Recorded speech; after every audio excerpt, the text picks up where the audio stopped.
I'll have to dig it up in a second. Well, I'll give you one. Our court system is Our court system is set up so that you have a plaintiff, you have a prosecutor and a defendant, right? Mm-hmm. The prosecutor's job is not to try to get to the truth. It is to prosecute. And the defendant's job is not to decide if his client is guilty or innocent.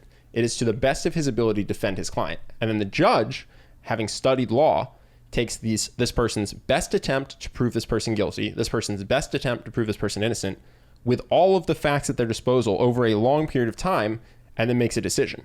The court of public opinion does not do that. Most people are in a news echo chamber. They are not getting all the facts. People are casting their vote without this setup that we have, which is meant to get to a fair outcome. And so instead, there's no more evidence. There's no more trial.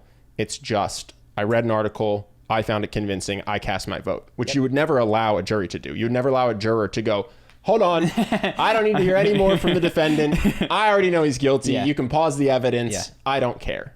But that's what the public opinion is allowed to do. And I don't think the public has, as an entity, recognized the immense power that we wield, or if they have, they're enjoying. Oh, they're loving it. They're loving it. They don't want due process. So this is what I've realized, is that we've had these slow developing, and they're still messed up, these systems that have built in things like, you know, you mentioned the court system, which has habeas corpus, innocent until proven guilty. Both sides get to speak. You've got journalism, and journalism has problems, but like, you're expected and taught to check your sources, try to ask for both sides, put things in quotations so that people are misquoted. And all of these things are abused, right? Well, journalism's gone, I think, down the toilet in terms of those things. Sure, but like, almost which is going to be worse? A Twitter journalism, which where people just make shit up completely, like the Justin Bieber accusations that came out this other week, or a journalist which at least ostensibly has to try to get a quote. Even that's the thing. If I could do one, well, I don't know if this is the case, but one of the things I'd love to do if I had a magic wand is just convince people,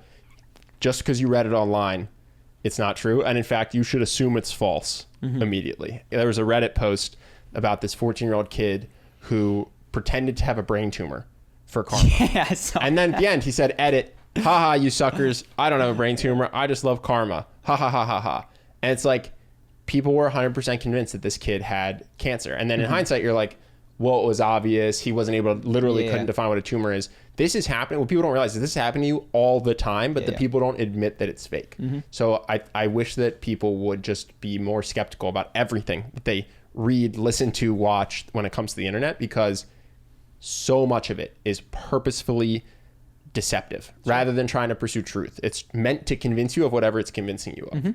And what's interesting, and this is kind of my sense, is that is expanded in the age of the internet, but it's been true in a courtroom, right? The guy would sit there who killed the guy, and he would go, no, and he would lie to you. And so that was why we built these systems of judges and jurors and due process and evidence-based things, and that's circumstantial, that must be thrown out, or I object, all that kind of stuff, in order to account for this. And these systems have evolved slowly. So the ones that I wrote down are the journalists, being obviously the court system, politicians who have rules and regulations, philosophers who are told to question their beliefs, police who have to read you your Miranda rights. And what's weird is that we are now, as a society, individually, all playing the role of judge, politician, philosopher, policeman, with none of the systems and training that go into place for those people, such that it's like, there's an accusation, #believe, like that person is You're done. saying what I'm saying, though, which is you're saying that exactly what you're saying. A defendant, someone who is on trial, will lie to a judge, and the judge has to have skepticism there. And what I'm saying is that today on the internet, when all of us read or listen to something that makes us feel good or supports something we want to believe, we throw our skepticism away. And when I don't think we ever had it.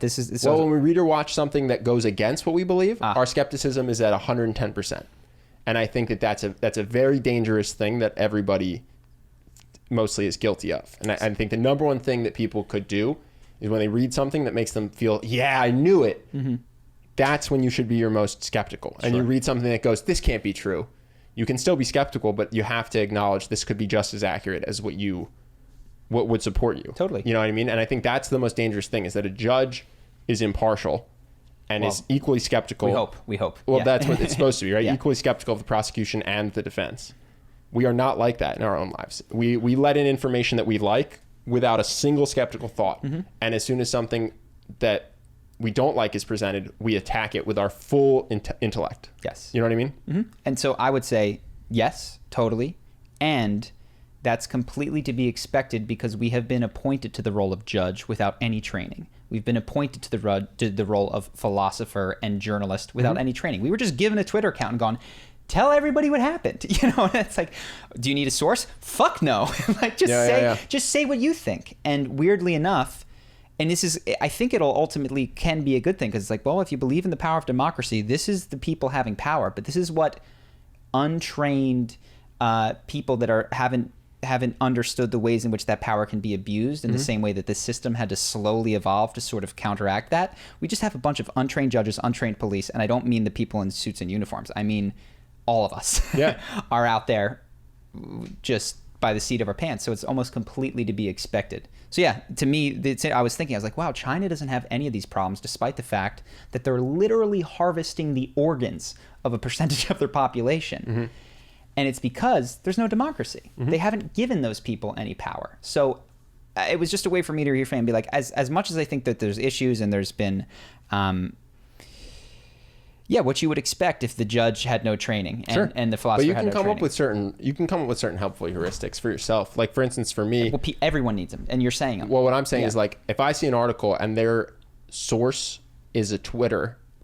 I just go, this is garbage, and I just run away from it. That's a helpful thing I didn't do a year ago. A year ago, I would have found an article and it said, people something, something, something, and it would show 6 tweets, and I would go, wow, this is how the world... are saying. This is how the world feels. You know what I mean? And I found it compelling. And I have learned over the last year that this is garbage. This is just 6 random individuals out of 7 billion. And now, honestly, anyone who tries to use a random person's tweet to support their argument is arguing in bad faith. And so I just try to run from it. Like, that's a rule. I think people can try to arm themselves to be better judges, to be better politicians. And you are mirroring the process that the court system had to go through where I'm sure they at one point were convicting people based on circumstantial evidence. They're like, wait a second. We have to have a way to throw that circumstantial evidence out because it is persuasive, but not definitive in terms of proof. So then you can, let's have the system of objections whereby you can say, strike that from the record, etc. But the most important thing is individuals have to decide that they care more about the truth than having held the right belief in the past. So this is the toughest part. And now I think finally all the things we're saying are making sense. When you create a system of intense punishment, people cannot strive for the truth. They can only strive to get out of pain. Right? So this is what I see in a lot of these apology videos is not an honest reflection. It's a day or two later. I'm so sorry. So it's like you can't be. All you can be is fearful in that moment. I think in order to be genuinely contrite, what is required is the safety, physical safety, to enter into the way that someone else might feel because you feel like, no, I can handle myself. Now I can check out how they feel. And then genuine sorrow and growth can occur. But if you make it such that that person is done, canceled, the only thing that you will get from them is this verbal, I'm a monster, I'm sorry, you don't have to accept me back into the fold, but secretly, please accept me. You know what I mean? I don't expect any of you to forgive me because I know I have to say that, but really I want you to forgive me. Desperately. Desperately. I'm going to go away for a while, but really I hope to come back and just keep my money. Please don't hurt me. It's, you just get a lot of the words and none of the growth, which is unfortunate. So I got a thing. People on the podcast will leave comments saying it's not fair that it's just you two talking. I had somebody come in and say that they were offensive. I won't say what they said, but they're just basically like, you're idiots and morons and blah, blah, blah. If you feel that way, call in. I don't know how else to get a dissenting voice on. We got Justin here. If you ever disagree, Justin, we got to give you more of the green light. Raise your hand if you want to hop in. But I mean this. Like if someone is listening and feels differently about any of the things we say, we would love to have a calm, polite discussion. And come to an agreement or agree to disagree, but we're open to alternative viewpoints. Yeah, I'm down to change my mind. I would prefer that much more to a vitriolic comment and then hiding behind the YouTube anonymity. So, Justin, come on. As a representative of everyone who's ever disagreed with us, would you like to chime in? Well, I don't know. Justin has to pretend he disagrees. No. Only insofar as you do. Don't represent an opinion you don't hold. No, I saw both the apologies you guys are talking about. I saw Shane Dawson and Jenna Marbles. Yeah. I pretty much agree with what you guys are saying. I don't really like to read comments on those kinds of videos, so I don't exactly know but I can imagine the mob that went after them, or maybe the people who defended them. Well, Jenna's comments were very upset that she was leaving. Yeah, I didn't see Shane. I literally have no idea what Shane has done or did. I thought both of them were pretty genuine. I think Jenna's is very genuine because no one was really asking her to leave. Right. She canceled it herself, as far as I could tell. Yes. And so I would like to talk to her, and she would never come on because she just doesn't want to be on YouTube. We're too small. But well, I think my impression from her. Sorry to cut you off. My impression from her is the juice is not worth the squeeze anymore. She said, given all this, even if 95% of the people like me, if I'm going to get 1,000 people being mean to me every day, it's not worth it. I'll just take my money and go elsewhere. I'll just invest in bonds and hang out with my boyfriend and my dog. Yeah.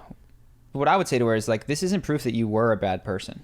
You know what I mean? Like if the standard is that you said something years ago that is now socially a faux pas, like, then we're all monsters. Yeah. You know, like every single person. And by the way, and if you don't think you are because you never said any of the words, I want to submit to you that the word retarded, which was more common when I was growing up, is now a bad word. But it's originally was meant to distinguish a certain group of IQ below 75. There are other words for like 50 to 75, 25 to 50, 0 to 25 IQ that are imbecile, moron, stupid is in there. So if you've ever called anyone imbecile, moron, or stupid, guess what? In a few years, it is very likely, if not guaranteed at this point, that those words will have become horrible no-nos. That you ought to be canceled for. So if you're on camera anywhere saying stupid, you're or even stupid. If you're not, I would just say put your pitchfork down because I think a lot of people are going after people for saying things 11 years ago. And those people that are being so critical just weren't on camera, but they've said the word moron in their life. They've said words that are currently cancelable offenses in their life. Yes. And it's convenient. They can attack someone they don't like, and they don't happen to be on film. But I would encourage them instead to just reflect on, are you guilty of this? And if so, perhaps some compassion. Yeah. Do you want to talk about, and by the way, one thing about Jenna Marbles though, I truly think the reason she cited was because it's not fun anymore. Yeah. Which I think is interesting. So I think, I can understand that. And I'm guilty in the last couple of weeks because there has been so much YouTube news of making it not fun for myself by paying attention to Jenna Marbles and Shane Dawson and the comments. And what appeared to me, what we've talked about here is like this, holy cow, like there's this massive uprising. But the truth is that there is a silent majority out there that thumbs up Jenna Marbles' videos. You know what I mean? That was not upset and offended, who I think is being left out of the equation because they watched, laughed, weren't offended. Oh yeah, I mean, all the top comments are saying, I'm going to miss you. I'm so sad. I love your content. And it's like, because some people made it unenjoyable for her, they're going to, be without that person that they like to follow. Yeah, and I don't think she owes it to anyone to stay. Quite frankly, if she's feeling sad, she should just get out because I think it's if this is upsetting you to this degree, it should. But as an individual, I go, okay, I got to and we've done certain things in terms of limiting comments. I actually do read the comments sporadically on the podcast because I think generally they're super high caliber. Yeah, I like to read the podcast comments. But yeah, one needs to learn. There's a great quote about how you cannot expect, if the whole world is covered in thorns, you can try to carpet the whole world, which is to say you can try to change everyone else's opinion and make them be nice to you. You can put on sandals. And like, you got to put on, you got to put on some I think sandals. Jenna's way of putting on sandals getting was away. Going, I don't need this. Yep. Don't expect any more videos from me, guys. I love you, and you won't be seeing me. Well, what I would say is to follow that analogy, not to push it too far. It's like, I'm just not going to go outside, is what it is. It's like, it's not like I'm going to free roam the world. Like, I will just stay in this area that I've swept up to keep clean of thorns, which is totally an understandable position. Yeah, I think that's her, right? Yeah. You want to talk about how Donald Glover is immune to being canceled? Why? I was just I like to, before the podcast, watch funny videos. Yeah. Just puts me in a better mood. And I was watching his Netflix special where he uses the M word. The M word? Yeah, for little person. Okay. And I was like, ooh, that's a no-no word, but Netflix is promoting it. And I texted you, I said, can a black person be canceled for saying the M word? You said, yeah, I think it depends. Who is this? Donald Glover. You said, nah, he wrote This Is America, so he can't be canceled. Yeah. And I just think it's interesting. I think there's a lot of inconsistency in the application of words that would be upsetting to people, and what is demonstrated is that there's it's the ability of enforcement is what makes a word a bad word, right? It's not that. Well, I think if someone else said that, first of all, I'm not advocating we should cancel Donald Glover. No, but, zero. If someone else said that word, they might find themselves making an apology video. Maybe. I don't think that there's a huge push from that community. Because the truth is I don't know. I haven't heard a ton about like what words are cool and not cool. Yeah, I don't even know if that is a bad word or not. What's weird is even in this conversation, which I think I hope we've made clear that our intent is not at any point in this conversation to be is to put down a group of people where we are dancing around these words because we don't even know that uttering them in the context of speaking about them could be the end of this podcast. No, it's weird. You have to kind of assume it's weird when making is it a bad podcast. Do you know if that's a bad word, Justin? Offhand? Yeah, it is. Yeah. So okay. It's weird. So I just want to give Justin's looking to be like, I want to give Cecil Rhodes monster. I want to give some clarity to the people listening, like, because people often say like, why do you guys beat around the bush on this stuff? It's weird to have a conversation that at some point a bad faith actor is going to comb through trying to make you look bad. And that's the thing is like, I'm not worried that someone's going to watch. I think we try to be very thoughtful and kind. Well, let's not. I fear that we're spending too much time here covering our own ass. No. What I'm saying is people. The people that try to cancel you, they start by trying to cancel you, and then they comb through your stuff. That's what I'm saying. Like it's not like someone just stumbled upon Kevin Hart's 11-year-old tweet and then was upset by it. Like they decided that they didn't like Kevin Hart, and then went through every tweet he had ever tweeted for 11 years. You know what I mean? Yep. It's a different process than I at least thought at first. What I thought was people just live their lives and then encounter upsetting stuff, and then that galvanizes them to take action against the person.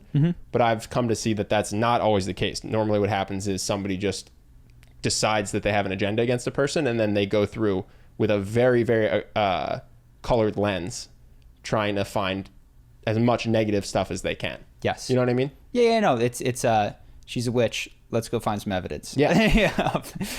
If she sinks, she's innocent. Yeah. If she floats, she's a witch. All right, so let's hop on to something else. This is complete non-cancel. Yeah, let me just see. I hope that you guys enjoyed that clip. If you want to see more like this and have us do more podcasts, we are 100% funded by our generous patrons. And if you'd like to contribute, there's a link in the description, and we'll have one pop up on the screen right here so that we can do more podcasts where we have fun conversations and hopefully some deep ones like this. Either way, hope that you enjoyed the video, and I will see you in the next one.